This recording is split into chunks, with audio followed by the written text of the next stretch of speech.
الخير يا خال. الا صحيح، امي قالت لي انك انت كنت بطل العالم في الجودو. تعرف انا كمان لعيب بس ملاكمه. ودي بقى كنت بتلعبها فين يا حالتها؟ في الفسحه؟ فسحه؟ لا، في الملجأ. تصدق بايه؟ انا كنت البرنج على العيال دي كلها. في مره بعتوا لنا مدرب عشان يدربنا كده، بس انا ماليش في جو التدريب والكلام ده كله. بس هو شافني انا بعجن عيل من العيال اياهم، راح قال لي انت الخطفيه بتاعتك حلوه، وراح مركبني الليله كلها. هو قال لك كده؟ ها، الخطافيه حلوه؟ قال لي كده، حتى شوف. لا حلوه فعلا. عارف يا خالد، لولا الكوسه كان زماني بقيت البرنج على البلد دي كلها. معلش يا حبيبي، سايبه لك كوسه فعلا. وقول لي بقى كنت بتلعب وزن ايه؟ الريشه. الا صحيح ما قلتليش، امي قالت لي ان انت كنت بطل مصر بره في اسمها ايه دي، رومانيا، وعشان كده طلعوا عليك بوخارست. صباح الفل يا خال، احلى مسا عليك. ما شاء الله. وبتعرف تلف كمان؟ واكرس واعمل كل حاجه. اديني بس انت سكه وانا هبسطك. تبسطني. وده اتعلمته فين؟ في الملجأ؟ امال ايه ده، انا لسه. يا عم اوعى ايدك كده، سيبني. اوعى ايدك، مالكش دعوه بيا. اوعى ايدك. اسمع يالا على الحرام، لو شفتك ماسك الحاجه دي تاني ادفنك هنا اهو. انت فاهم ولا لا؟ انت فاهم؟ فاهم. ما تمسكش الحاجات دي تاني. خد الواد ده نضفيه لو سخن اللي هو فيها، ومن بكره ينزل نادي يتمرن وهاتي له هدوم جديده. حاضر. يلا كتير.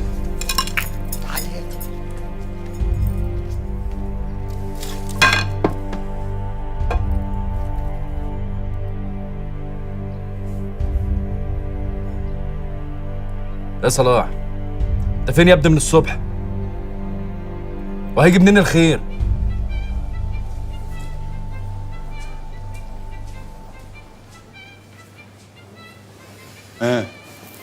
بيقول لي اجازه، واكيد مش قالوا لي حاجه عنها يا صلاح. طب وبعدين؟ بعدين مش عارف. هي كانت بنت واحده ولا كنت فاتحها مفروش؟ فيها جدع، والله العظيم كانت بنت واحده بنت 60 الكلب. طب هنعمل ايه دلوقتي؟ ممكن بقى نشوف واحده من البنات اللي كانوا معاها في الشيفت ونغب عليها. يا عم يا ناقصه مصايب انت كمان. اعمل ايه؟ بفكر معاك. ادي رقمها. يا عم مقفول من الصبح انا يا عم اخلص، ادي رقمها. يا ريمو، مساء الفل يا حبيبي. كنت عايز منك خدمه كده، ربنا يبارك لك. لا هديك رقم بس كنت عايز بياناته. الله يخليك. ماشي يا حبيبي، خد معاك اهو. اهلا وسهلا يا ابني، شرفتنا ونورتنا. شرفتنا يا استاذ نبيل والله. شوف يا حاجه، شوف يا عصام اخويا، انا جاي من الاخر كده قصدكم في خير. خير ان شاء الله. يعني لو تسمحوا لي، جاي اتقدم للانسه علا. انا بلا فخر امين شرطه في مديريه امن القاهره. مش اي امين، لا، على قديمه. يعني ليا مكانتي، والكبير والصغير يحترموني ويعملوا لي الف حساب. ربنا يزيدك يا ابني، باين عليك الهيبه ما شاء الله. لا يا حماتي بقى، ما شفتنيش وانا بالبدله الميري، عارف عصام بطبنجه والحركات. ما شاء الله، ربنا يكرمك يا رب يا نبيل. انا مش عايز اكتر في الكلام عن نفسي كتير يعني، واقول له وانا واعوذ بالله من كلمه انا والكلام ده يعني. بس امين نبيل يعني الرجوله، يعني الايد الفرطه، يعني السمعه الطيبه. ومن الاخر كده انا جاي شاري بنتكم، واللي انتوا عايزينه رقبتي. امروني. قلتوا ايه؟ قلنا ايه؟ قلنا يا الف نهار ابيض، ده انت دخلتك علينا بالصلاه على النبي تشرح وتفرح القلب. وربنا يا ماما انا برضو قلبي اتفتح لكم وانشرح كده. اصل انا يعني زرت بيوت كتير قبلكم، وخطبت ناس قبل الانسه علا يعني، بس كنت ببقى مقبوض كده، كانت بتصدق معايا عشان بيني وبينه عمار. تصدق معاك ازاي يعني؟ ما انت عارف عصام اخويا، يعني ساعات كده لا مؤاخذه البت تطلع كدابه، اهلها ناس مش مظبوطين، تطلع لا مؤاخذه شمال، تطلع ما انت عارف بقى عصام. انما انا سالت عليكم قبل ما اجي، شغل مباحث بقى. نعمل ايه؟ طلعتوا برلنت اخر حلاوه يعني بصراحه. ربنا يكرمك يا ابني ويجعلنا في نصيبك. امين. يا علا يا علا، تعالي يا علا. ايه يا بنت، انت مش هتشربينا حاجه ولا ايه؟ مساء الخير. مساء النور على البنور. مش بقول لكم من الاخر، مساء الجمال الدلال على الاصل دور. الله يخليك، ربنا يستر. شرفتنا يا استاذ نبيل. اتفضل. ابقوا زيتوا الباب ده بقى. بيعمل وي وي. شرفتنا. الله يخليك. حاضر حاضر. حاضر يلي على الباب، حاضر.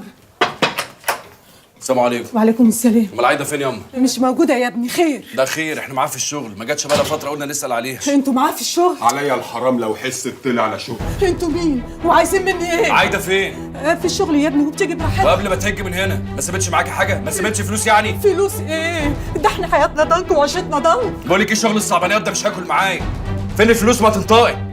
حاضر يا ابني هجيب. طاقة يا ولية قبل ما تغيب مني. حاضر يا ابني حاضر، هجيب لك الفلوس. يلا خلاص. حاضر يا ابني حاضر. حضر لك الخير. ايه ده؟ اهو. هم دول؟ ما تاخدهمش كلهم عشان خاطر العملية. يا ستي خدي، مش عايزينهم، واديك قدهم مرتين، بس قولي لنا سكتها ايه؟ حاضر يا ابني هقول لك. هي مش سايبه لك النمره الجديده؟ سايبها لي يا ابني. انت حافظاها؟ حافظاها يا ابني، طب حافظاها. امسكي. حافظاها. كلميها. حاضر حاضر. شوفيها وقولي الو. حاضر يا ابني حاضر الو يا عايده. مش شايفه يا عم عطيه. الف هنا. الله يهنيك يا ابني، ربنا يبارك لي فيك يا دكتور احمد. مبسوط مني يا عم عطيه؟ والله يا ابني ما اخبيش عليك، انا لو عندي ولد من صلبي زيك كده ما كانش عمل كل اللي انت عملته ده معايا. طب ولو قلت لك ان انا عايز افضل واقف جنبك على طول يا عم عطيه؟ مش فاهم. تجوزني بطه. بنتها يا سيد. يا بنت الكلب. متأكد يا صلاح؟ ايوه متأكد طبعا.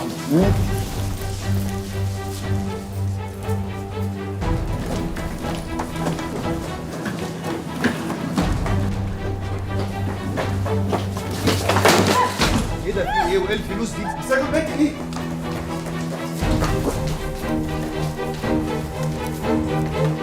تعال لموني الصورة دي لما نشوف ايه الحكاية.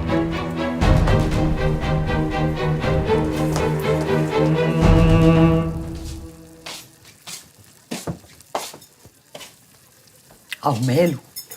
ما انتي ما بتغيرش انبوبه البوتاجاز من جيبك يا بت. الكنكه قلبها اتنحر من كتر الميه اللي بتغلي جواها. معلش سرحت حبة.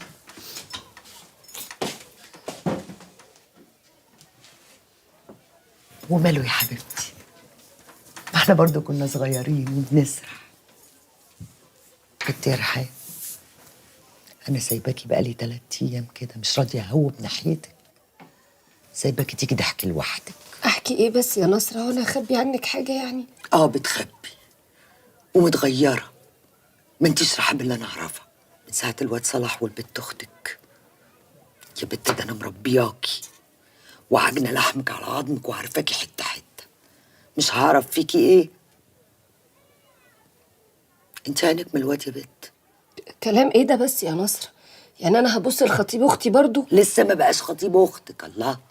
وبعدين انا ما بتكلمش على دلوقتي، انا بتكلم على الاول لما سافر ورجع بانت. عادي يعني، مفيش مشكله انك تقولي. وهيفيد بايه يا نصرة؟ هيفيد بايه يعني؟ حتى لو انا كنت بحبه كده، هو اختار آية، شاف فيها اللي ما شافوش فيا، يبقى ازعل منه ومنها ليه؟ ادام العيب طلع في رحاب. والنبي ما تقولي كده. طب ده انت زي الفل، والف واحد يتمنى لك الرضا ترضي. بس هنعمل ايه بقى؟ اهو عيني راحت على ايه. انا بقيت حاسه ان انا اللي ما بقيتش استاهل حاجه، حاسه ان انا جيت الدنيا دي كمالة عدد،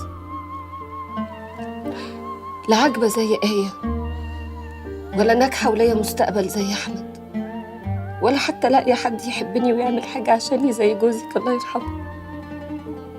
لما رضيت بحالي وسيرت الدنيا ومشيت معاها يوم بيوم، استكترت حتى الرضا عليا وزقت عليا اغلى الناس عشان يدوسوا بالقوي. يا بنت اوعي تكرهي اختك، الحب ده رزق والكره نار بتحرق صاحبها، وانتي اول واحده هتتحرق. بعد الشر عليكي يا اختي. عارفه، وحياتك حتى لو سيد وافق هفرح لها وهنساه، مادام ربنا بعده عن طريقي يبقى اكيد مش هو اللي هيسعدني. عاقله يا اختي، اسم الله عليكي.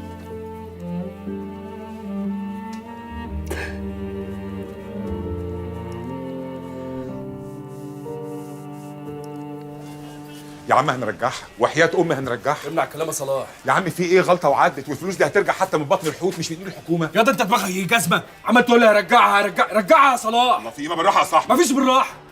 انت كل مره توقعنا في مصيبه اوسخ من اللي قبلها وبشيلها، لكن تيجي في شقه السنين لا يا صلاح. كده يا سيد. واوسخ من كده كمان. جرى ايه؟ مش عارف تبقى راجل؟ عمال تجري ورا بنت شمال وجايب المهلبيه على صدرك، مش عارف تبقى راجل؟ قول لي وانا احطك على وضعك يا صلاح. لا وكمان عايزني اجوزك اختي. بقول لك ايه، ما تلبسش دي لدي، انت عارف ان انا راجل واقدر احمي اختك، وبكفايه بقى الكلام اللي بتقوله يا سيد. ايه مزعلك كلامي؟ طب زياده فوق كلام يا صلاح، موضوع اختي تنساه من دماغك خالص. ليه يا جدع؟ الله البنت عايزاني يا اخي ومعرفاك الحوار، وانا اولى بيها يا سيد. وكلامها كله ملوش عندي عازه. انت بتتلكك بقى. ده انت ابوك نفسه، ابوك بيقول لي ما اتجوزهالوش. يا عم كان ينفع نفس ابويا، وانت من امتى بتسمع نصايح ابويا يا صاحبي؟ يا عم ولا صاحبي ولا صاحبك، صح انت نفسك ترتاح يا جدع.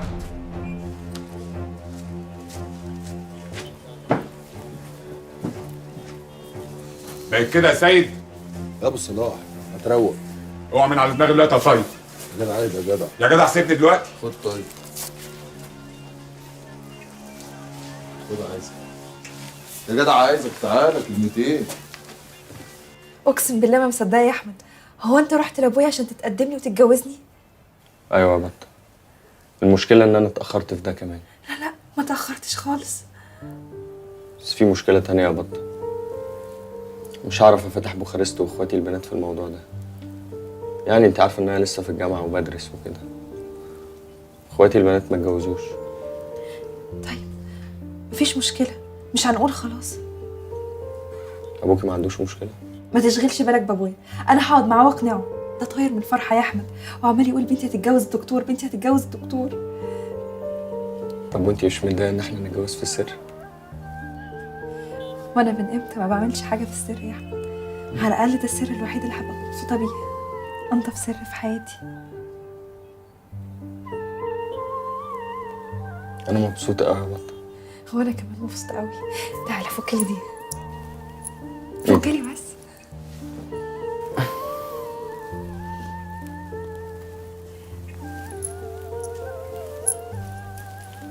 ده ايه دي؟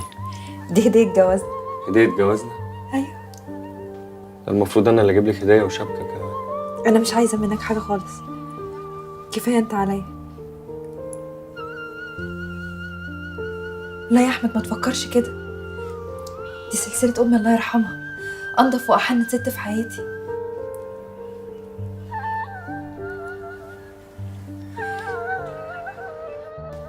يا جدع استهدى بالله، ده انتوا كتف في كتف من ساعه ما وعيتوا على الدنيا. ولا بيصونها يا عم. انت اول ما حط وبعني وحط عليا كمان. لا بوخارست ما يعملش كده، على الطلاق دي وزة شيطان. ده انا عمري ما اتاخرت عنه ولا حشت عنه حاجه. حلال حرام مهما كانت كنت اعملها، تبقى دي اخرتها. يبخ فيها كده قدام الناس ويقول لي ابعد عن اختي. طب ما يمكن اخته اللي مش عايزها يا جدع. عايزه ومعرفاه، بس هو اللي وقف لي فيها زي طب ما سالتوش وقف لك فيها ليه؟ قعد يحور. مالك، سكتك، طريقك. الظاهر مش مالين عيني. طب ما يمكن حد تاني مكلمه عليها ابو صلاح. ولو حد تاني مكلمه عليها يا قفص ما كانتش البت هتعرف. اه صح. واخلي يبقى في حد تاني كده وانا عليها الحرام اشقه في وسط الحاره هنا. وساعتها هو يطبطب عليه. يا عم بشوقه بقى، اللي يوزوا عليه دماغه يعمله، وانا بعون الله سداد. على الهادي، على الهادي يابا، شغل مراوح قلبك، وهو برضه اخوك. جابت اخرها خلاص.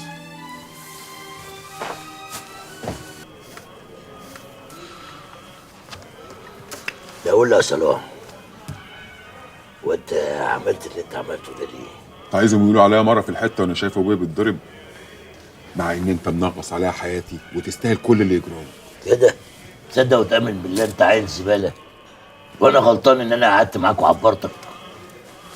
طفشتني عند بوخارست ليه يا سلطان؟ ده انا لو غريب مش هتقول عليا الكلام اللي انت قلته. شوف يا صلاح، انا خايف على اللي بينك وبين صاحبك، وانا عارف وانت عارف اكتر مني انك مش هتستر وهتعمل مشاكل مع البت، صح ولا لا؟ يا عم الملاك انا فيا عبر الدنيا، بس ربنا بيقبل. انتوا ايه؟ يابا انا تعبان والله العظيم، قرفان وعايز اظبطها. محتاج واحده تحبني، بنت كويسه كده تحترمني وتحبني، مش يمكن هي اللي تصلح حالي. تعال خش يلا، خش يلا. ايه بنت هتصلحك كده في يوم وليله؟ طب قول لي كلام حتى يدخل دماغ عيل صغير. وهي عشان مش داخله دماغك تقوم تشيلها من دماغ الخلق؟ متشكرين على الواجب يا عم سلطان. بكره تعرف يا صلاح، بكره تعرف ان انا قلبي عليك. طب عليا الطلاق بالثلاثه، يعني اكتر واحد هيفرح لك لو حالك اتصلح. بس ده لو بعدين يا بلابيلو. اصل البت لبست امن وطني يا عمو. امن وطني ايه؟ يا مربيه دقنها ولا شنبها. بس يا بوخ الحكايه دلوقتي مش بالدقن، دي الورقه الملونه دي ادهى وامر. شوف بقى دول كان كام باكو وباليورو، يعني ملونين اخر حاجه. ويرجعوا بقى يقول لك منظمات خارجيه وتمويل ويعرضوها علينا، مش كده؟ صلى على النبي عليك يا صاحبي، ما انت حلو اهو هارش. هارش. بقول لك ايه يا بلابيل، الليله غفلات، الحاجه دي لو ما رجعتش حبيبك هيروح في 60 داهيه. هي شمال مش كده؟ شمال. انا كنت حاسس. حاسس ايه؟ هي لو يمين هاجي اعمل بيك ايه؟ ما هو ده جازات اللي يهبر لوحده وينسى ناسه يا صاحبي. يعني انت تعمل الكاشات دي كلها وترجع برجلك البلد دي تاني ليه؟ انت فقري؟ يا بلابيل الحاجه دي مش بتاعتي لوحدي، الحاجه دي بتاعت ناس. وانا احور عليك، الحاجه دي بتاعت ناس تقيله، اصغر ضفر فيهم يوزن 100 مني ومنك.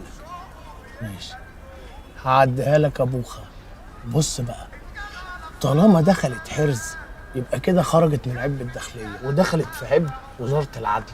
وهنا بقى يجي دوري، عندي عيل حاطط ايدي عليه من اداره الاحراز، انما ولد جن يخلص لنا المصلحه دي في غمضه عين.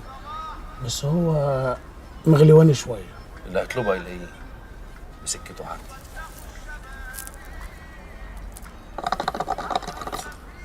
سلامة الدماغ. ومش هنساك يا اصلي. نتقابل في المغاره. انت بتتكلم بجد يا احمد؟ انت فعلا عايز تتجوز بطه؟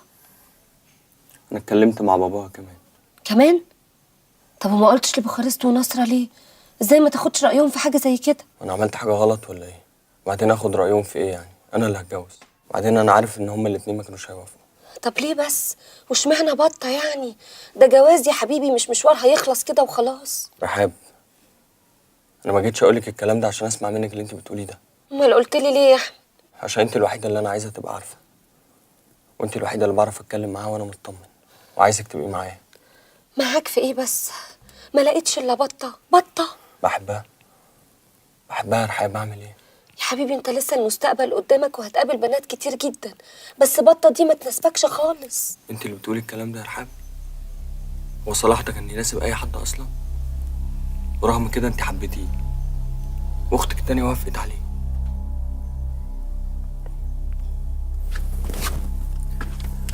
انا اسف والله يا رحاب. بس انت الوحيده اللي انا بعرف اتكلم معاها يعني، فكنت عايزك تبقي معايا وتساعديني.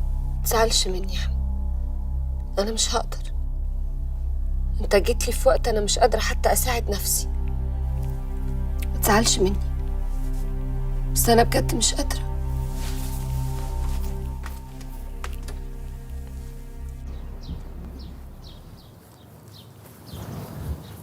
توح. خير يا نبيل باشا، خير. ما تاخدنيش على الحامي كده يا توح، وربنا ليك وحشه يا جدع.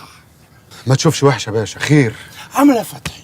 انا كويس الحمد لله. بس ما تلوكش كتير، ده انت حبيبي يا فتحي عارف كل اخبارك، اصل انا ما بنساش. نبيل باشا خير، عايزني في ايه؟ هدخل في الموضوع علشان مش فاضي، عندي شغل. شوف ابو هجر، انا هجيلك في المستفلت، في واحد حبيبي او زي حالاتك كده، وبصراحه ليه حاجه تحت ايدك انت، حرص. هو غالي حبتين، وبصراحه كنا متعشمين يعني نسمع قلت من نواحيك، وعايزك تبيتها في حجره. يا نهار اسود، حرز؟ عايزني انا اسرق الحرز يا باشا؟ ليه؟ انت فاكرني ايه يعني؟ وبعدين انت جالك منين اصلا ان ممكن اعمل حاجه زي كده؟ صحيح يا جدعان، التقدير خسرنا كتير. ايوه التقدير خسرنا كتير، لا مؤاخذه يا فتوح باشا، كنت طالبك عشان اطمن على صحه معاليك. يا باشا انا فاكرك عايزني اصور لك ورقه من دوسيه، يعني اوصي عليك في حاجه، انما سرقه؟ انا اسرق؟ انت توصي عليا انا يا جعير فتحي؟ بقول لك ايه، تخلص وتهبش رزقك ورزق بنتك وعليهم بوسه ولا يا باشا؟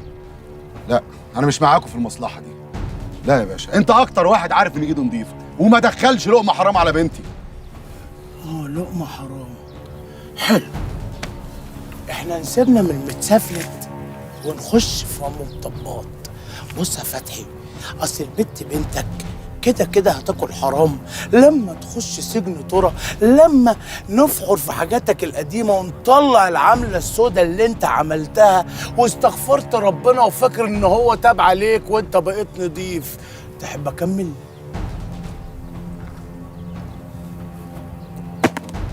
الشنطه دي فيها ورقه صغننه كده فيها رقم الحرز ورقم القضيه زائد 750,000 يورو مضروبين. بس ايه لو الخواجه يورو شافهم هيقول يا اصلي. احنا هنعمل ايه بقى؟ هتاخد دول تحط دول، تاخد دول مكان دول، قدامك يومين بالليل. سهله سهله.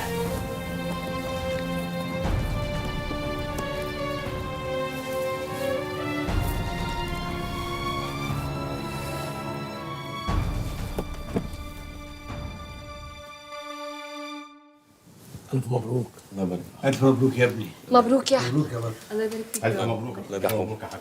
مبروك يا مبروك بابا. ربنا يجعلك جواز مبارك. مبروك. تسلمي. ألف مبروك. خير يا نبيل. خير خير يا ميسا. هي نونيا ما قالتلكيش ولا ايه؟ قالت لي واتخذت في روحي وقلت هي الدنيا جرى فيها ايه؟ جارة فيها كل ود وحب. بصي انا عايزك تظبطي لي الكلام كده في بوكيه على مزاجك. انت عايز بوكيه ورد بجد؟ لا طبعا بوكيه لحمه وفراخ رايم ميسا. انا عايز ورد حقيقي من ده اهو. يا لهوي على الميري لما يتنحنح. لا ما انا عارف شورة نونيا الزفت والتريقه بقى. والنعمه بهزر، بس الكلام على مين؟ كلام مع العروسه اللي انا رحت اتقدمت لها، رايح لاهلها اخد منهم البشاره ونقرا فاتحه. مبروك على خير ان شاء الله. بتحبها يا نبيل؟ وانا ينفع اقول ان انا بحبها رغم ان انا شفتها مرتين بس؟ ينفع، ده لو من صوتها كمان. وربنا عندك حق. تصدقي انا ساعات صورتها كده بتغيب عن بالي، الاقي صوتها جاب الصوره وجاي. ده انا بتشوي على الجنبين صوت وصوره. يا لهوي ده انت شكلك واقع على شوشتك. تصدقيني لو قلت لك حاجه بس ما تقلسيش عليا. قول يا اخويا. انا من ساعه ما شفت البت دي المرتين وانا مبسوط قوي وقلبي بيهفهف كده وحاسس ان انا رجعت شاب صغير 16 17 سنه ونفس الموضوع يكمل على خير. تصدق يا ميسا انا حاسس ان الدنيا بدات تضحك لي لما عرفت البت علا دي. علا يبقى كده رفيعه. اشمعنى السؤال ده؟ ايه رفيعه دي يعني؟ اهو سيبك، هي كمان بتحبك يعني قلبها بيرفرف كده. انا بيتهيألي اصل المشاعر دي عامله زي الكهرباء لما توصل في بعضيها، اول ما تشوف ان انا بحبها يعني اكيد هي كمان هتحبني، مش كده؟ اتاري جواك كتير يا ولا. تعلموها بقى بذمتك. الواد بوخارست يعرف يرص رصه الكلام الحلو اللي انا رصيته ده.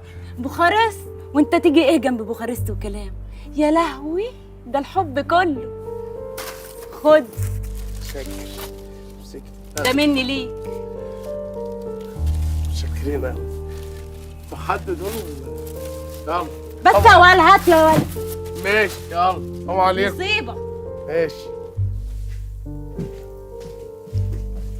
الشاي يا حبيبي. تسلم ايديك يا اختي. تسلم يا اخويا. الواد عمر نام ولا ايه؟ يا اخويا يا كبدم اتهدم اللف معايا طول النهار على الطلبات. يسلم سؤالك يا اخويا. طلبات ايه؟ بقول لك الواد ده لازم نشوف له مدرسه يكمل فيها. وبعدين انا هكلم له حد من بتوع النادي زمان. انا عايز الواد ده يطلع حلو، حمله كده زي خاله. عايز يلعب جودو ويبقى بطل. ربنا يخليك لينا يا رب. الا قول لي انت عامل ايه؟ بقالك كتير لا حكيت لي ولا رميت في عيب اختك نصر. انا تمام وزي الفل، مالي؟ ما تشغليش دماغك انت. يبقى لساك زعلان مني وقلبك موارب. جري نصر ما فضلناها سيره خلاص. ان جيت الحق يعني انا حاسس ان كل اللي بيحصل لك ده من تحت راسي. ايه اللي بيحصل؟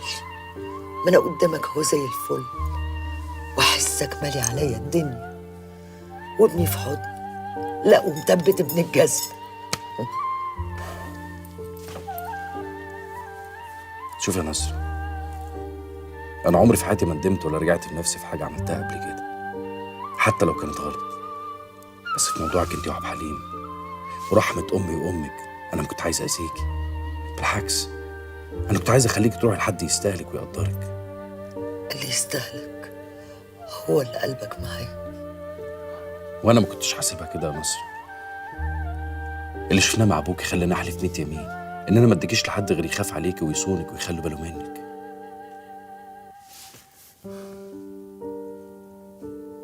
يمكن اكون غلطت لما رفضت عبد الحليم، بس هو كمان غلط لما ركب دماغه وافتكر انه ممكن يلوي دراعي يا نصر. ما تسلموش وهو بين ايدين ربنا.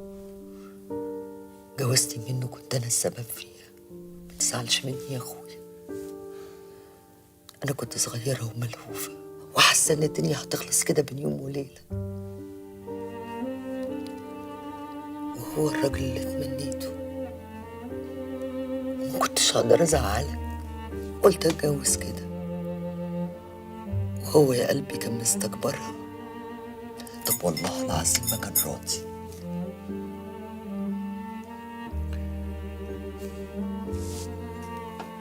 فاكره يا نصر يوم اللي مديت ايدي عليكي فيه؟ فاكره انت وقفتي في وشي وقلتي لي ايه؟ قلت لي هو مات عشان يريحك يا سيد. ساعتها انا حسيت ان انت بتقولي انت اللي قتلته. ينقطع على لساني لو قلت كلمه زي دي. هو انا عايزه ايه من الدنيا غير اني اشوفك انت وابني قصاد عينيا؟ حياتك عندي اللي هعوضك فيه كل اللي فاتك، وهربي على ايدي دول واخلي كل المنطقه تتحكى عنه من كبيرها لصغيرها. بس انت والنبي ما تزعلي مني. ما اقدرش ازعل منك.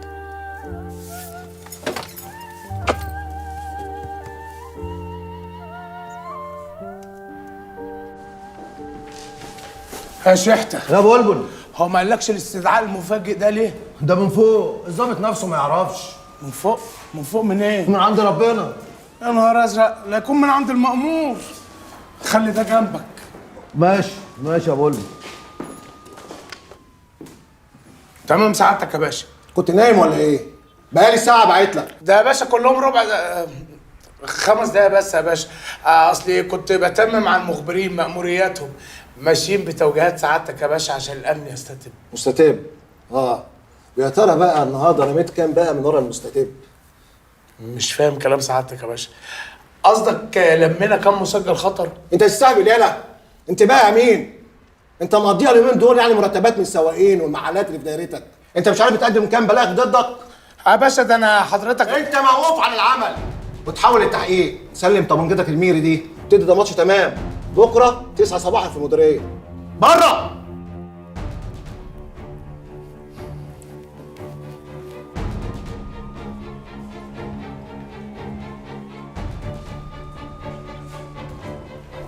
ايه؟ بيقولوا التحريات جايه من اداره التفتيش والكل مشدود، كبير وصغير.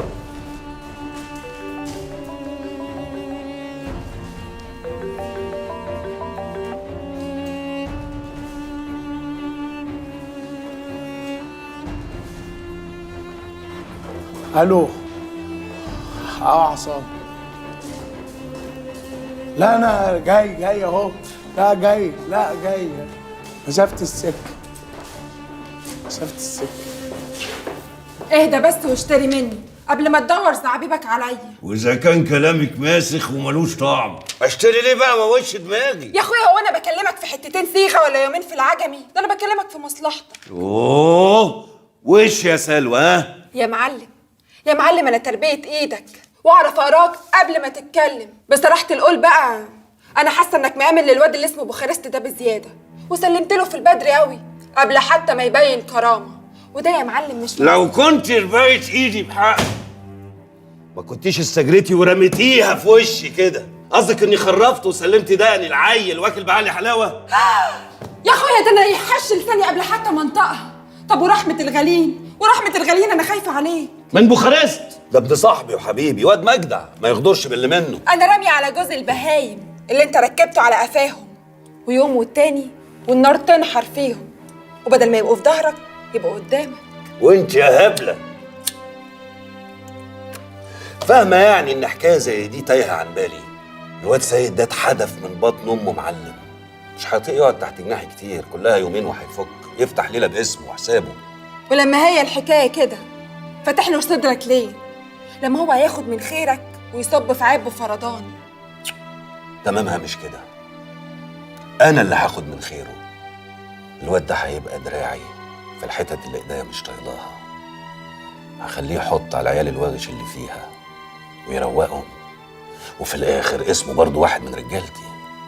غلبتني يا معلم زي كل مرة. ولما هو زي كل مرة ما تتعلمي بقى. حقك عليا يا حبيبي. ماشي.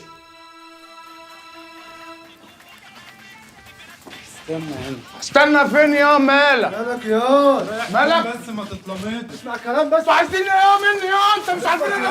تعالى بس تعالى. يا بلابيلو عامل لي فيها فريد الأطرش. حماده انت ايه اللي جابك هنا يا حماده؟ جاي ابارك لك يا جدع. انت مش عريس ولا ايه؟ واحنا اصحابك وحبايبك لازم نوجب معاك، وبالمره ابارك لك على الترقيه. هما مش قلشوك؟ انا كده فهمت. حماده خد المقاطيع بتوعك دول وغور من هنا اللي احسن ازعلك. زعل مين يا؟ زعل مين يا؟ زعل مين يا روح امك؟ هبقى كده يا حماده؟ اللي انت مفكر ايه؟ خلاص بلابيلو بتاع زمان خلاص، دلوقتي كلب يا زمان يا كلب لما كان ليك قيمه. بص يا حرام، بص يا نصريه، الذكر الشبح ومتحمى في الحكومه بروح امه. بس يا وحياه امك بخليك تسيطر على روحك.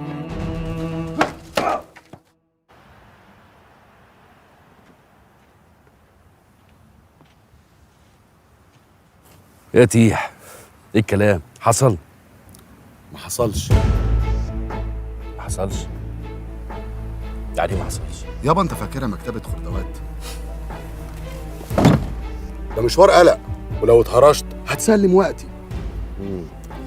وانت لسه قاريها دلوقتي؟ امال بتدي كلمه لنبيل ليه وبتعمل فيها السبع دكوره جوا بعض؟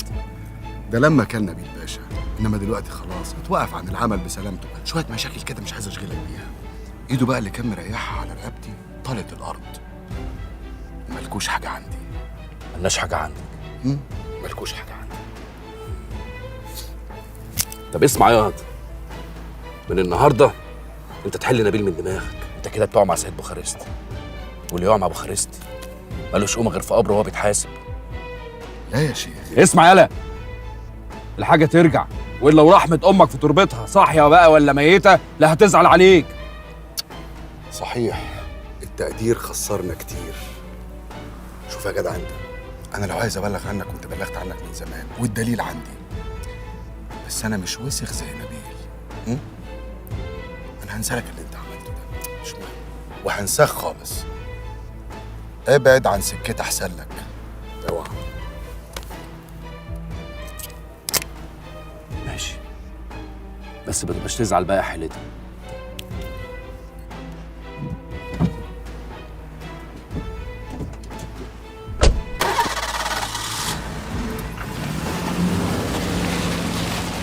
يا بت، ما بقاش ليك راجل يشكبك ولا ايه؟ اسأله يا سيد، قول له انا قد ايه اترميت على جزمته، يمكن يحن عليا وياخدني في حضنه زي زمان. لا اسمعي، لو فاكره انت لما تغب عليا في مكان اكل عيش هنخت وبغلطانه، مش انا يا ميسه. ولا انا يا حبيبي. بس بص بقى يا ابن الحلال، المفتشر كده انا لا بدلك هنا. وهفضل اراضي فيك لحد ما تسلم، ورحمة امي ما انا سايبك يا سيد. لا ده انت دماغك فيها ميه. بقول لك يا بت، امشي دلوقتي ونتكلم بعدين. مش ماشيه، مش ماشيه يا سيد، وهفضل قاعده هنا وهنا. يا انت هتعمل فيا ايه اكتر من اللي عملته؟ هتاخد رقبتي يعني، او ترحمني برضه من البطاطيه والذل اللي انا عايشه فيه؟ طب خلاص خلاص اهدي، خلاص يا بت، خلاص بقى، خلاص مفيش حاجه. بجد يا سيد؟ خلاص ربنا ما يحرمنيش منك ابدا. طب يلا روحي، وقبل ما اروح اعدي عليكي نتكلم. طب ما تتاخرش. يلا بقى طيري، عندي شغل. يلا. انت المجنونه دي. انا كنت ناوي بعون الله يعني اشطب الشقه سوبر لوكس، وهجيب اوضتين وصاله بمنافعهم، انضف حاجه من المناصره. ما هو عروستنا مش اي حد يعني، دي ست البنات. امال فين علا؟ خرجت مع بنت خالها في مشوار كده. خرجت؟ مش عارفه ان انا جاي ولا ايه؟ في حاجه حصلت؟ بصراحه بقول لك ايه يا نبيل، الجواز يا اخويا اسمه نصيب، وعقول اختي مش اسمتك. انت بتقول ليه كده بس يعني؟ شوف بقى يا استنى انت يا حاج، بعد ما الحاره شافتك وانت بتتروق تحت البيت، ازاي اديك اختي واستأمنك عليها وانت لا مؤاخذه مش عارف تحمي نفسك؟ بس يا عم انت بتقول ايه؟ انا برضو يعني نبيل باشا، بس العيال اتكترت عليا وخدتني غد.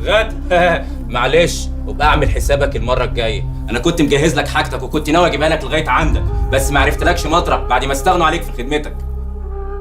خلي بالك، انا راجع شغل تاني وهرجع احسن من الاول، واللي هيقول لي كلمه هندمه. وماله، ما ترجع زي ما انت عايز، بس ما عندناش بنات للجواز.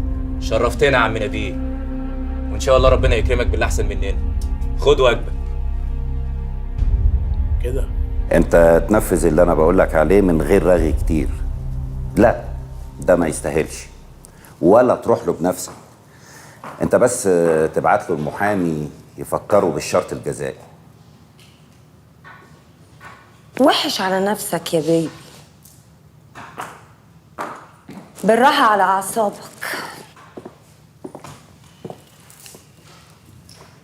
إيه؟ مين مزعلك؟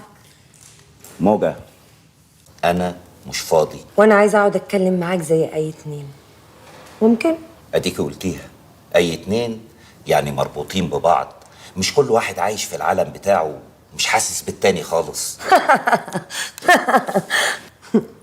إيه ده؟ هو أنا ممكن أوحشك والحاجات الشقية دي ولا إيه؟ موجة من فضلك ما تخلينيش ازعل منك، انا حايش نفسي عنك بالعافية. مش حلو علشانك، لكن لو حاسس إنك عايز تنفجر فيا اتس اوكي. هعتبره جزء من الجواز وطبيعته السخيفة، از لونج إن الموضوع ما بيخرجش بره حيطان البيت. لكن لما يخرج بره حيطان البيت ده ويأثر على البيزنس اللي بينا، ونعمل شغل عيال صغيرة وتكسر كلامي قدام الناس، يبقى لازم تفهم إن أنا اللي مش هعرف أحوش نفسي عنك. واضح ان المعلمين والرمم اللي بيشتغلوا معاكي اثروا على طريقة كلامك ونسوكي ازاي تتعاملي مع عامر فواز. المعلمين والرمم دول اللي عارفين عني شوية قد كده عارفين كويس قوي إن ما ينفعش حد يكسر لي كده. أمال اللي يعرف عني شوية قد كده وأنا أعرف عنه أكتر، يبقى المفروض ما يجيش على باله من أصله إنه يفكر يكسر لي أي كلمة. أنا لسه ما خلصتش كلامي. بكرة تروح تمضي عقد الشراكة اللي بينك وبين شركة لينر جروب. مش هستنى كونفرميشن منه، عشان أنا عارفة إنك عاقل وهتخاف على نفسك. ألو يا فادي، بضاعتك اللي بتتحرق. إيه؟ لا لا لا لا لا، ما تكلمش مستر هاكر، أنا اللي هكلمه. اعمل اللي بقول لك عليه، أنا اللي هفرض نفسي. يا اخويا ادام البت راضيه والواد شاري، ما تمشيها يا سلطان. ولا انت يا اخويا هتتحمق لبتهم اكتر منهم؟ لما يبقوا مغبشين ومش شايفين الصالح اتحمق طبعا. امال هم عايزة الكبار ايه في البيت عدم المؤاخذه؟ يا اخويا الكلام ده لما يكونوا عيال ومتشعبطين بحاجه ما فيش منها مصلحه، انما ده جواز، والبت عمرها ما هتقول غير لما تبقى شاريه ابنك ورسمه دنيتها عليه. ما هو ده اللي مجننا ايمان. اذا كان على الواد اللي اسمه صلاح ده طول عمره رخيص ومحدش يشتريه بفكه القرش حتى، انما ايه بنت جدالة ترمي فيه سعر زي ده يبقى كده الحكايه فيها ان. يا اخويا هو ايه اللي ايه بنت جدالة؟ ايه بنت جدالة؟ هي كانت بنت انصل الوز يعني؟ ما هي بنت زي بقيه البنات. بنت زي بقيه البنات؟ هو في حتتنا احلى منها؟ وبعدين لعلمك بقى البنت دي شايفه روحها وتعليم عالي، وفوق ده كله مخها يوزن 10 من سيزفت ده، يبقى ازاي؟ بقول لك ايه يا ابو اشرف؟ ده الكلام بقى. ربنا بس يجيبه بالسلامه، يطلع ساعتها بقى اشرف، يطلع ايمن زي ما يطلع. كلنا يا اخويا واحنا في سنها فتنا على اللي بتقول عليه ده، حلاوه فايره وعينين مفنجله ومخ من اللي يوزن بلد. إنما بقى لو الحكاية مش راكبة في راسك يبقى دور ورا المحروس وشوف ماسك على البت ايه ولو يدرعها بالقوي. انت بتقولي ايه؟ ماسك عليها ايه يعني ايه؟ يا اخويا ماسك عليها يعني عشمها وخلي، والبت خايفة بطنها تعلى وتبان وتتفضح، قالت لك الحق نفسي. انا هربك اسود يا صلاح. تعالى يا قلب امك، خد اقعد. في حد كنت بتسأل عليه دايما لما باجيلك الملجأ، إلهي ربنا ما يعيدها أيام. مين يوم؟ تهتصي عليا يا واد ولا خايف تسألني لأكثر بخاطرك؟ ما انت كنت دايما بتخبي. مش بخبي عليك انت، بخبي على الناس كلها. كنت عايزاه يفضل زي ما هو ليا وبس، بس ما عادش ينفع تاني يا حبيبي. خد ملي عينك، ده ابوك يا ضنايا. ده ابويا، كان نفسي اشوفه قوي، كان نفسي اسمع صوته. ياما رسمته في راسي ب100 صورة و100 وش، وهو فرحان وهو زعلان وهو بيلعب معايا ويشغلني. كان نفسي اسمع صوته، كان نفسي اطلب حنان، كان نفسي حتى لو شخطة ولا شتيمة.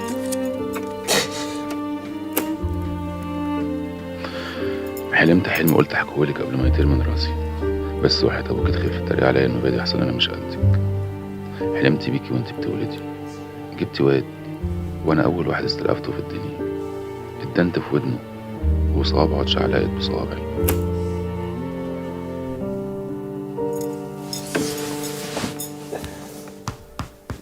حبيبي يا ابني. انت بتقولي ايه؟ يعني ايه لسه ما جاتش؟ ما انا اسال مين؟ كل اللي معاه روحوا؟ طب اقفلي اقفلي اقفلي، انا جاي. على فين يا بابا؟ سايب مصالح نفسه مروح. بقول لك يا جدع انت ابعد عن وش السعادي. اهدى بس وريح نفسك وكلم ام هاجر طمنها البت بخير. زمانها دلوقتي حرام قاعده بتون قلب الام برضه. انت فين؟ انت اكتب يا جدع، نبادي تمامك معايا تحط لسانك في بقك وما تخرجوش غير لما تقولي تحت امرك يا كبير. اقسم بالله لو حصل لبنتي حاجه. اسمع الكلام، بنتك زي الفل ومش سيد بخارست اللي يمد ايده على بنت صغيره ولا يأذيها. امال انت بتعمله ده تسميه ايه؟ البنت مالها الذنب؟ زبان انت ابوها وبترجع في كلامك زي النسوان. ماشي، انا تحت امرك. صح، برافو عليك. هتبيت بقى اللي هي في حضني يبات اللي منك في حضنك.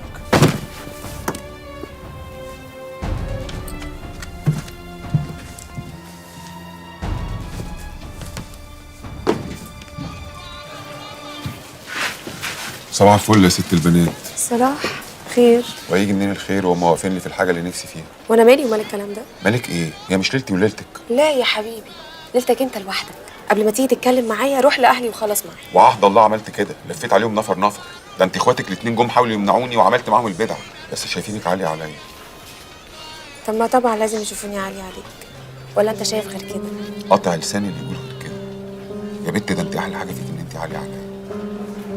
طيب شوف بقى يا صلاح، اللي بيعوز حاجة وبيطولها بالسهل بيرخصها قدام نفسه وقدام الناس، انما لما الكل يقف قصاده عشان يوصل لها وبرضه بيوصل لها، ساعتها بيعرف امتى الحاجة دي كويسة قوي. وعهد الله انا ممكن اقطع الدنيا عشانك، بس اسمعها الاول. عايزاك يا صلاح. عايزاك يا صلاح. بيت امك يا صلاح. بس اثبت انك تقدر تعمله، وانا ساعتها هبقى بتاعتك لوحدك، ملكك، محدش هيقدر ياخدني منك تاني ابدا.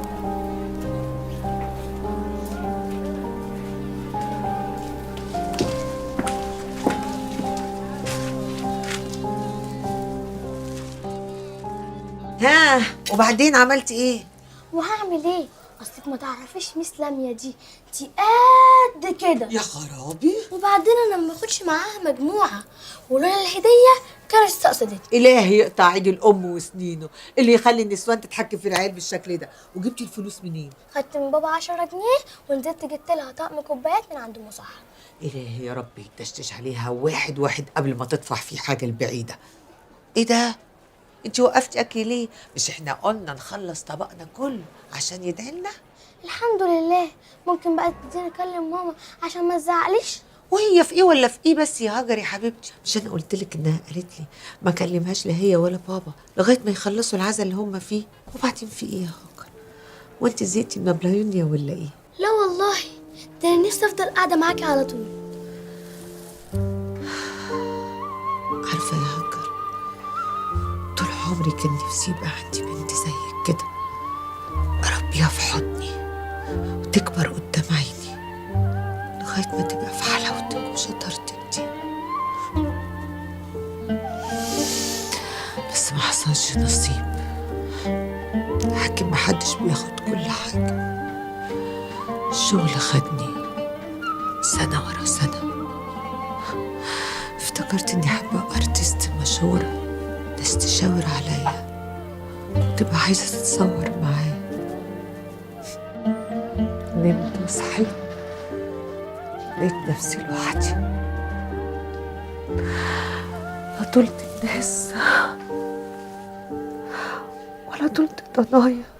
أنا فتحي محمد علي خليل، موظف بمحكمة شمال الجيزة.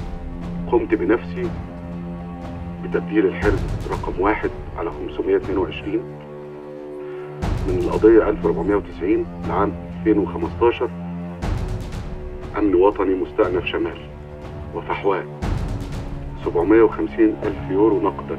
قمت بتبديلها بنفس المبلغ ولكن بورقات نقدية مزيفة، وهذا اعتراف مني بذلك. عسل. شفت بقى لما بتبقى امور حلو وبتسمع الكلام الدنيا بتبقى حلوه ازاي؟ انا حلفت لك مش هجيب سيره لحد. ولا انا وربنا في ايه؟ وانت فاكر الفيديو ده سكين على رقبتك؟ لا، ده تحريص مش اكتر. بعدين اسال عليا في كل مكان. بوخارست كلمته واحده وما بترجعش. ماشي يا بوخارست، انا عملت كل اللي انت عايزه. بنتي فين؟ في الحفظ والصونه ابو هاجر. هيحصل لها ايه يعني؟ اشرب الشاي براحتك، نطلع فوق تاخدها وتتكلوا على الله. مش هشرب شاي ولا زفت يا اخي. بنتي فين؟ ما تهدى يا عم، في ايه؟ تعال. عايزاك تفكر كويس قوي قبل ما تقول اي كلمة تانية، عشان اللي جاي لو ما عجبنيش مش هتطلع من هنا على رجلك.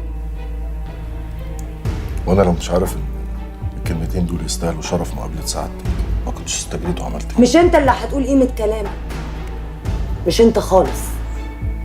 ماشي، بتأمري بيها مدام.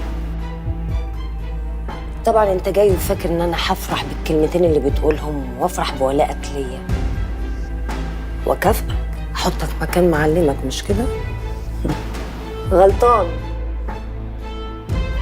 ده انت المفروض تقول يا رب ما اتصلش بفوده واقول له على خيانتك لي، ولا اجيبه يتفرج عليك وانت بتبيعه. ولا ليه كده يا ست الكل؟ انا بيع معلمي.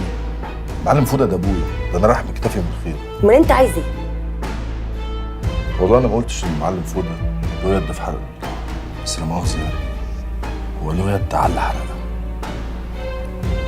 اسم عيل كده بلانا بيه المعلم الفتره اللي فاتت، اسمه سيد جدالة، شهرته بوخارست.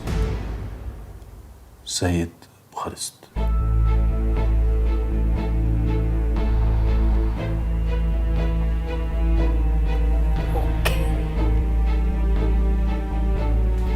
سيد بوخارست. تعال. ايه ده؟ بنتي فين؟ بنتي فين يا بوخارست؟ طيب يا جدع، في ايه؟ هتروح فين؟ هتلاقي هنا ولا هنا؟ هي بقت كده؟ ماشي. قسما بالله لو جرى لبنتي حاجه لكم مستبيع واروح ابلغ على نفسي بنفسي واوديكم كلكم 60 داهيه. بقول نكتم بقى، هتروح فين؟ رايح هنا لحد ما اجيبها لك، اقعد. تعالى هنا، سيبني ورايح فين؟ انت كنت فين ولا ايه انت؟ ايه في ايه؟ رحت اجيب شويه حلويات للبنت ورجعت.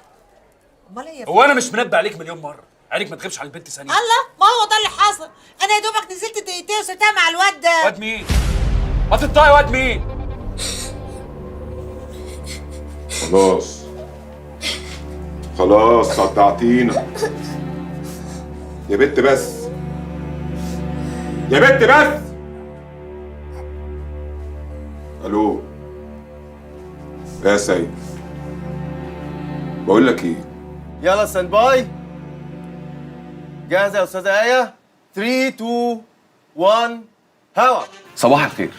النهارده بدايه جديده ويوم جديد، يا رب تكون اجمل بدايه وتكون كل الاخبار كويسه لينا ولبلدنا. يا رب يا مازن، وتكون ايامنا كلها خير وسعاده.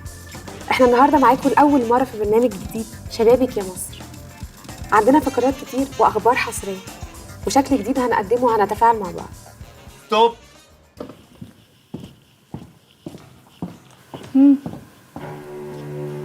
ايه رايك؟ شايف انها جامده وهتعلق مع الناس. لا، وبتعرف تخلي الكاميرا تحبها، ودي بقى حاجه مش هتلاقيها كتير. اي حد من طرفك ببقى مغمض، وانت عارفه كده كويس. بوشي، ازيك؟ اتفرجتي؟ طبعا، كنتي هايله. مستر سامر السعدي صاحب المحطه. ايه، غني عن التعريف طبعا. ثانك يو. يا رب اكون عجبتك. طبعا، كنت لسه بقول لبوشي عجبتيني جدا. انت دارسه ايه يا ايه؟ هتفرق. بتهيالي اهم حاجه في الاعلام هي شخصيه المذيع، وانه يعرف يتواصل مع الناس كويس. انا مش دارسه اعلام، بس بحبه اكتر من اي حد درسه. بس الدراسه مهمه برضه. انا عارفه ان حضرتك مهندس كهرباء، ومع ذلك بتاسس اكبر مؤسسه في مصر وليها فروع في كل العالم. ده اللي معروف عنه بس، انما اللي مش معروف اكتر بكتير. عارفه عني كل حاجه انت، بس اوعي تصدقي حاجه تقولها لك. يلا I have to go، وهستنى الحلقه الزيرو، ولو بتقوليه صح هيبان. باي باي باي. كلمني. طورت رقبتك وعواتك عن كل اللي فات، صح ولا ايه؟ طول عمري بيعجبني اللي بيكون قد توقعاتي، بس بيعجبني اكتر اللي بيعديها.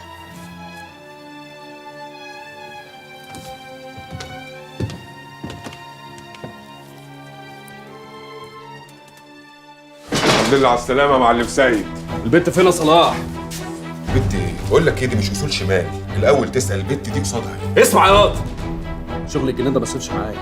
شغل الجنون الهبل ده تعمله مع ابوك مع امك مع الجن الازرق، لحد عندي تقف وتقول امين. ولو فاكر ياض انها ليا عزيز تبقى هبت منك. البت فين يا صلاح؟ انت اطلع شو وشك نصين. وماله؟ ما اللي خلاك تقل مني وسط الخلق مش هيصعب عليك تحل الروح. بس انا عايز حق يا سيد. حقك؟ حق مين ياض؟ حق عليك يا صاحبي. حق عليك. انت اكتر واحد عارف ان انا في الدنيا دي لوحدي، وعملتك اخويا الكبير وابويا اللي بلجأ له وقت الشده.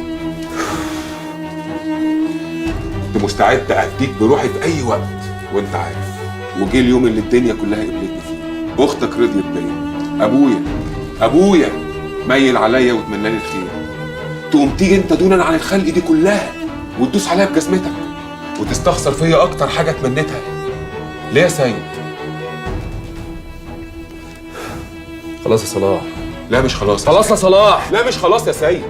غلطت مره واثنين و10 كنت بتصلح لي وبقول لك امين، وانت ياما غلطت يا اخي، بس انا عمري ما زلتك بغلطتك. دلوقتي بقيت حمل تقيل عليك يا سيد. دلوقتي عايز تخلص مني يا صاحبي. تسلم يا ابو ستيف. خلاص يا صلاح، ده انت قلبك طلع اسود قوي. خلاص خلاص يا سيد، قفل. مش هقفل خلاص ياض. تعال خلاص، صلي على النبي. خلاص سايق عليك النبي يا نبيل، كفاياك قوي لغايه كده. والا واللي خلق الخلق افضها سيره وما اروحش المحل واللي يحصل يحصل. قومي اتكلي على الله انت، ما تقطعيش برزقك، ما تبقاش على كله. طب يا نبيل، انت سيد العارفين ان الجواز ده اسمه ونصيب يا اخويا. وانت فاكره الحدوته على عروسها طارت مني؟ انا تهنت اداس على كرامتي بالجزم. طول عمري وانا حاسس ان انا قليل. الناس مش بتستعنى بنبيل ولا بقعدته ولا بكلامه، بس من ساعة ما دخلت الميري كلهم يترجوا يبوسوا ايدي. افتكرت اني خلاص النبيل بتاع زمان خلص، تاني رجع تاني مش زي زمان، لا اوسخ. استغفر ربك بس يا نبيل، ايه اللي بتقوله ده؟ طب ما انت عارف ان بعد اللي حصل كان لازم حد يروح معاك، ما خدتش ليه معاك المعلم سلطان؟ قطعت سيرته. طب والمعلم سلطان ذنبه ايه بس؟ ما انت عارف ان الواد صلاح دماغه مطيوره، تلاقيه كان ضارب له حاجه فورت جتته، شاف العركه سخنت معاه طلعت فيك. يحرق صلاح اللي جابه ده، انت عيل جربوع افعصه بجزمتي. الدور والباقي على سلطان اللي خلاص بك فيا، طمع فيا الواخش.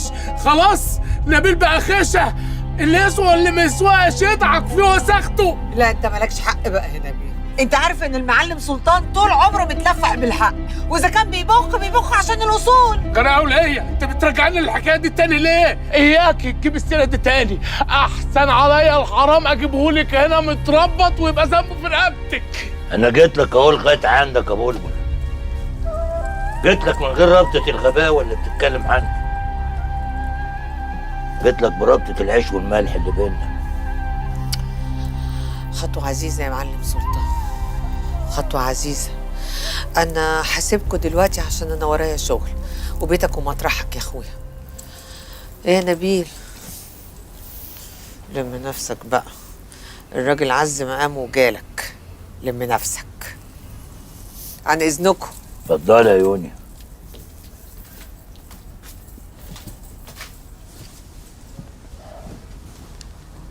شوف يا نبيل، أنا مش هعتب عليك في الكلمتين الخايبين اللي أنت قلتهم دول، بالعكس أنا جاي أحب على راسك واستسمحك على الطلاق بالتلاتة، لأن ما كنت عارف إنك شايل ده كله. ايه مالي؟ انا زي الفل اهو. انا ناس نبيل باشا اللي هيوريك انت وامك اللي عمرك ما شفت. خلاص يا نبيل، العالم كله عرف. بعد كده تخبى عليا انا طول عمرنا ملناش غير بعض يا نبيل، ليك مين غيري تصب عليه زعلك ويشيل عنك؟ عملت كده انا في عزي، من لو كنت جيت لك بعدها كنت عملت ايه؟ لميت عليا عيال الحاره ونسوانها وزفتوني زفه بلدي. راجل يا ناقص، من امتى واحنا بنعري بعض قدام الخلايق؟ احنا طول عمرنا ستر وغطا على بعضينا، بس انت برضه غلطت. كان لازم تصارحني وتفطمني، وساعتها بقى كنت هتشوف انا هسد جنبك لغايه ما الليله دي تعدي ولا لا، مش تكتم بين ضلوعك. كنت ساعتها بقى شوفني انا هسد معاك لغايه ما ليلتك دي تعدي ولا لا. على العموم حصل خير، عشان تعرف الموضوع اللي كان مزعلك مني خلاص بخ، مفيش بيع. مرضى يا عم، ما تقول يا يالا.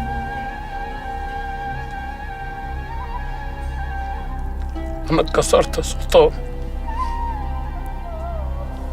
فوده زلني صح. معاش ولا كان اللي يزعلك يا بلبل. العالم عمال اتكسر في بعضيها، ما حدش بيكبر العباد غير رب العباد يا نبيل. وانا سداد. اول مره يا اخويا تسمعنا حلاوه من غير لت ومنهده. ما خلصت يا معلم. بصراحه الراجل بتاعك دخل دماغي من ليله النقله اياها. لو عايز قدها 10 مرات بعون اللي هيحضره. مش انا اللي هعوز، المعلم هو اللي هيعوز، واللي هيقوله هيمشي. بس اموت واعرف عديتها ازاي. انت عجبتك بس عشان ما عرفتش تهرش. بعدين هو في حاوي بيفرق جرابه على الخلق. لا وانت حاوي مقصل. شوف يا شندي، سيد ليه نفحه في البيعه الجايه، نفحه لحسابه يلعب فيها. بس انا بقى ليا مزاج يبقى متوصي ومتاسس اول نزول السوق، وعلى اسمي برضك قاري. وماله، ده السوق ينور ويسعمل حبايب 3. بس انت كده هتقطع المعلم بتاعك. وناوي تحط فيه؟ انا هلعب بره النصريه والسيده كلها. هاخد خط مصر قديم، خرطه ابو السعود، ابو سيفين، المنطقه هناك كلها مضروبه حنه وده مش مقام. على البركه.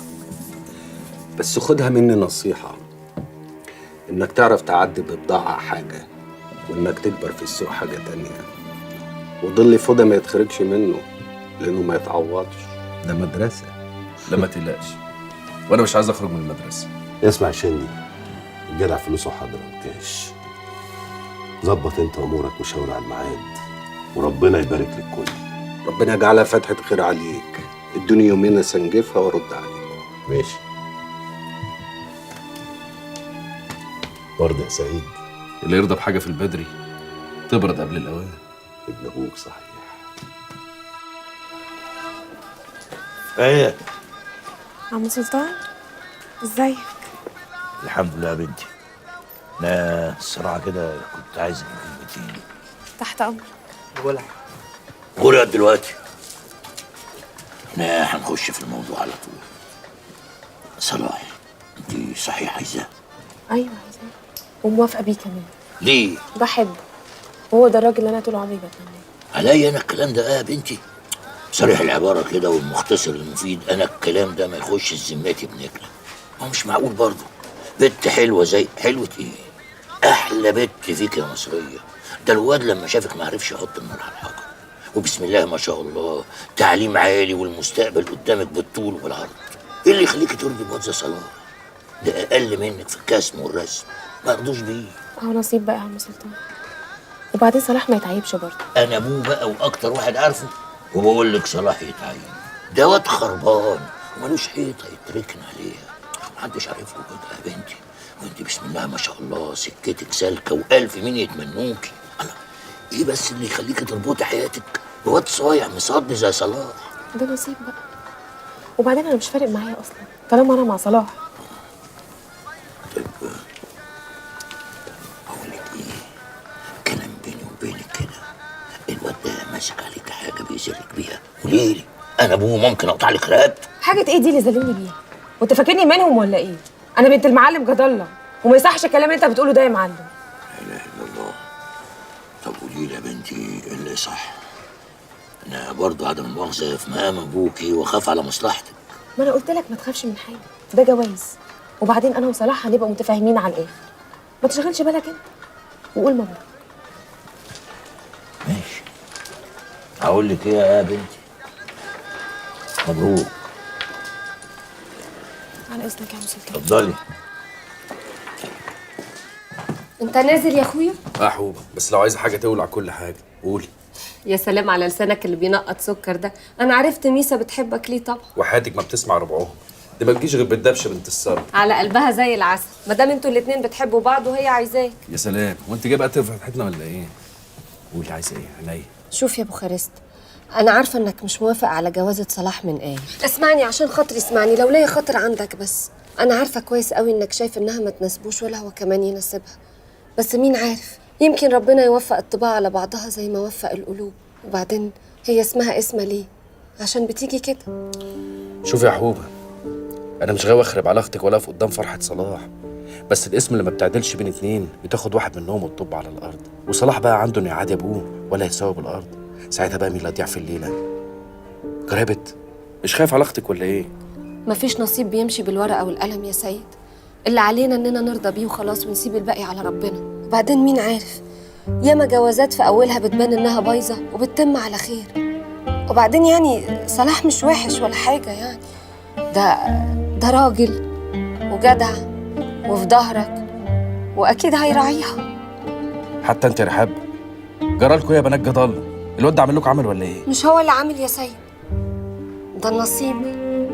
النصيب زي ما قلت لك، اللي رضينا بيه او ما رضيناش هيحصل برضه.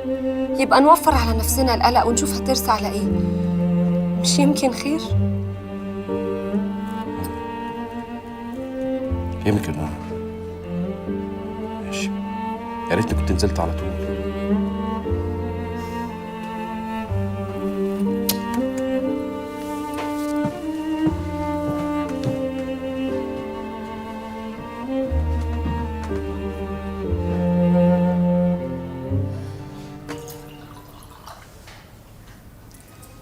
اخبار رجالتك ايه يا معلم؟ رجالتي تمام، مبدورين في السوق ومحزنين. كل شبر في حدود منطقتي كأني ماسكه في ايدي. ايه ساعتك بتفكري توسعي لي النطاق؟ مش لما تسيطر على اللي تحت ايدك الاول وبعدين ابقى افكر؟ شكلها وراها ان الكلمه دي. لما تعرف ان واحد من رجالتك لف من وراك وعايز يخونك تعمل معاه ايه؟ ايه العباره بالظبط يا ست الكل؟ في حاجه وصلتي ما عنديش علم بيها. رد على السؤال يا فوده. خليه يتمنى الموت وما يطولوش. انا بقى عايزاه يطول وبسرعه. اللي هو مين بقى ولا مؤاخذه؟ وعمل ايه بالظبط؟ الواد اللي انت سحمه من ايده سيد بوخارست. بوخارست الواد طوعي بدراع اليمين وما بقدرش منه حاجه غلط. لما انا اقول عمل يبقى عمل. هو اللي حرق البضاعه بتاعت عرابي وهو اللي عمل معاه الحركه بتاعت زمان. حلمك عليا بس يا ست الكل. المعلومه لابد معيوبه. نضمن منين ان بوخارست ده هعتبر انه حرق البضاعه من ورا ظهرك يا معلم يا كبير، وحكمت عليه بالنيابه عنك. الواد ده يتصفى وبسرعه.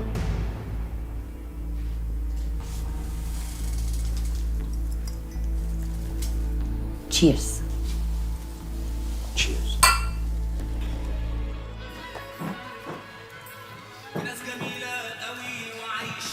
مبروك يا صلاح. الله يبارك فيك يا عسل. مبروك يا بنتي يا آية. قولي كلمة. اقول ايه بس يا نصر الله؟ يا اختي في التلفزيون بيجيبوا برامج بيقولوا فيها كلام. قولي كلمة ليا ولاخواتي. الله ما تتلحلح يا بنت، والله العظيم انتوا بتهزروا. ماشي، مبروك يا نصر، مبروك يا ميسا، مبروك يا رحاب، مبروك يا بوخارست، مبروك يا يونيو. خلاص بقى. وابوكي وامك الله يرحمهم ما لهمش نصيب. قولي يا بنت. الله يرحمهم طبعا. طبعا كان نفسي يبقوا معايا في ليله زي دي. خلاص بقى يا نصر والنبي. طب يا اختي. ايوه يا حبيبتي. عقبالك يا حبيبة قلبي. والنبي ده انا هرقص لك رقص. عقبالك يا واد. يلا يا رحاب قومي ارقصي بقى. لا معلش يا اختي اصلها عندها صداع. يو طب يلا بقى يا بطه خدي بنفسي ولا انا واخده الفرح مقاوله. لا معلش يا أبلة والله تعبانة، هسقف اهو. سقفي ماشي. يلا يا ميسا. يلا ايوه يا حبايبي. شفت الواد قاعد فاشخ ضمه ازاي؟ يا عم سيبه خليه يتبسط بكره يزعل. طب واذا عمل عوق هيروح فين؟ هيطلع عين ابوه. لا مؤاخذه حكم سلطان لا مؤاخذه. لا مؤاخذه ليه؟ والعيل السوي يجيب لاهله اللعنه. يلا يا صلاح يلا يا آية يلا. اديتهم كل حاجة وهم استغنوا عني، وهم استغنوا عني.